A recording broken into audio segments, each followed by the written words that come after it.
Good morning, and welcome back to Tabletop Tuesday here on Gaming with ADHD.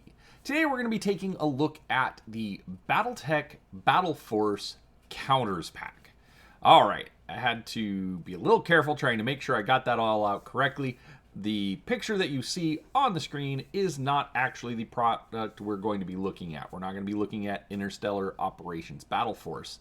We're going to be looking at the accessory pack that was released recently for it. Now, if you're not familiar with Battleforce, basically over the years, they have tried various ways to allow for larger scale games. Because of the granular nature of Battletech, the fact that you have different hit locations and critical hits and critical locations and front and back and are you high or low, all sorts of things make the game much more, how shall we say, time consuming the more battle mechs you want to put onto the table. So they've tried over the years various ways to simplify the game and make it so that you can play large battles at company or regiment scale and not have to spend a couple of weeks doing so. The first attempt was a game called Battleforce. There was a second edition called Battleforce 2. And then they released Alpha Strike. And eventually, they also added in Strategic Operations. This book here. Whoa, there we go. Strategic Operations actually included rules for another Battleforce game. This is after Alpha Strike had been released. And then eventually, in Interstellar Operations, they released Strategic Battleforce. Now, over the last couple of years, they have been reorganizing the books a little bit, splitting them into smaller books. And with that, they took Battleforce out of Strategic Operations, and the Interstellar Operations split made a single book just for Battleforce, all of the rules in one place. Now, the physical book is not currently available, and the PDF is only available from Catalyst Game Labs on their website. So, after that long introduction, before we actually get into looking at the counters pack, do make sure that you are subscribed to the channel. I try to put out a few videos each week covering anything from miniatures to board games to role-playing games and anything in between. And I'd love for you to come along, see what we have to show. But with that being said, let's go ahead and take a look at this counters pack. So this is the actual pack right here. This does retail currently for about $20 US. And it's just a shrink-wrapped set of token sheets and maps and a few other things. And so let's open it up and look at it. As I'm using my knife to try and not cut myself.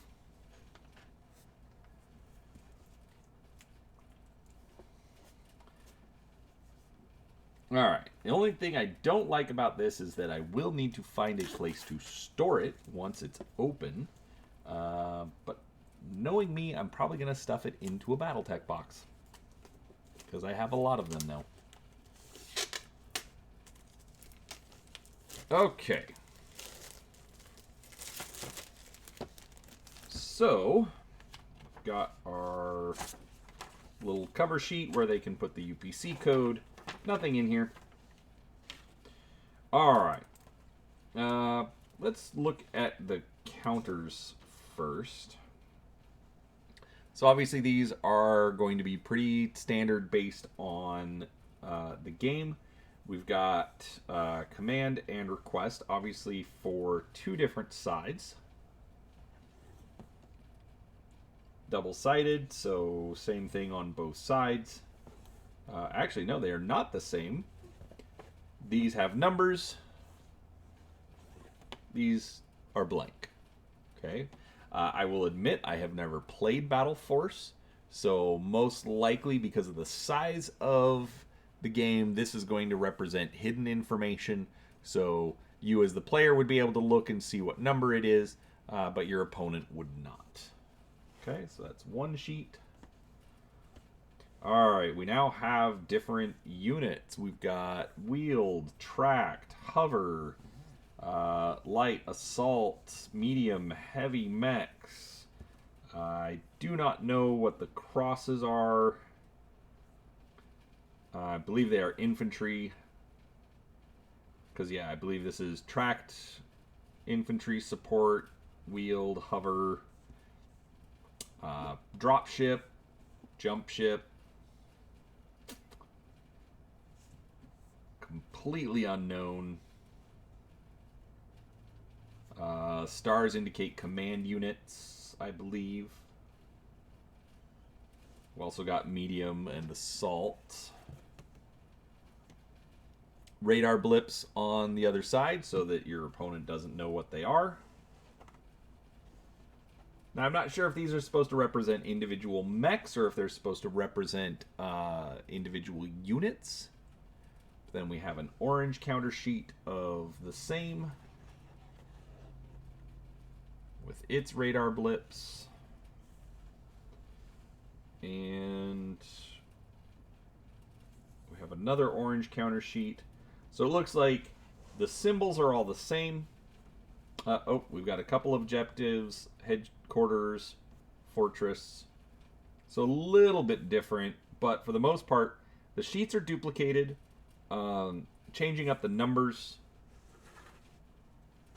And then there's our second blue sheet. Alright.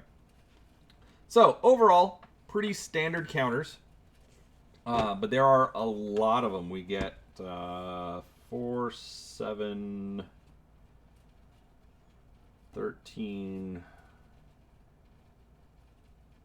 20, 40. Okay, so 40 tokens per sheet, 5 sheets. So you're getting 200 counters here. This is a lot. I'll be honest, I wish I knew how to play the game so I could tell you if that's enough. But regardless, it's 200 counters. If it's not enough, I think we all have bigger problems. Or need a bigger table. Alright, now this... Okay, we're going to have to zoom out a little bit more on my infamously small recording table. Alright, so we have the Battletech Inner Sphere at War 3025 map. Now this is laminated. So this is going to make it a little difficult to lay flat, but if you want to write or mark or do something to it, looks like they've got, I thought that was dust, but they've got a little bit of, we'll call them interstellar clouds, so a little bit of texture. Here's the, alright, so it's a, oh, I really regret not being able to fit all of this in. But, so this is 2786. So you still have the Terran hegemony. But basically you've got First Succession War. So that's fantastic. Again, the lamination is really nice on this. Taurian Concordat.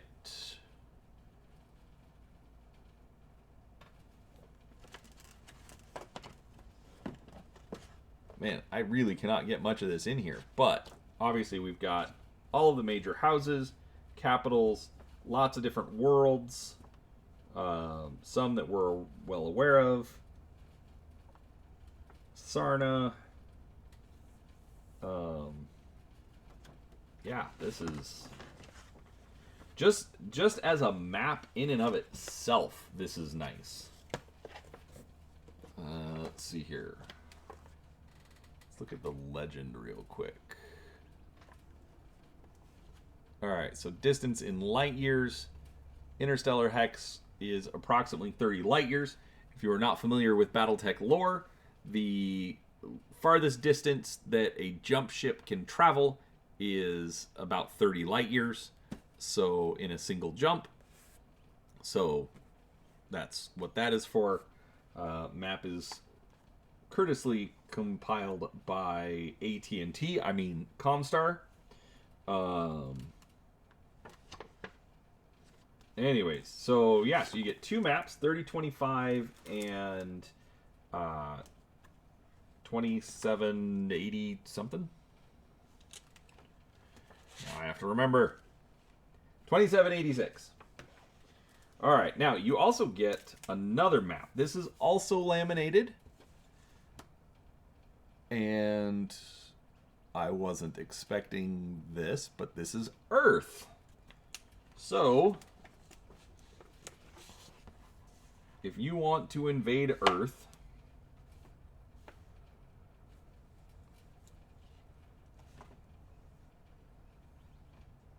I'm assuming Mars, Earth, Venus, Mercury, Sun. But yeah, so a world map of Earth. So if you want to play the role of Stefan Amaris and invade Terra and kill the Camerons, you can. You also get a blank world map, so you can create your own planet to take over. Looks like I've got a little bit of a printing error. Probably underneath the lamination. A couple more over there.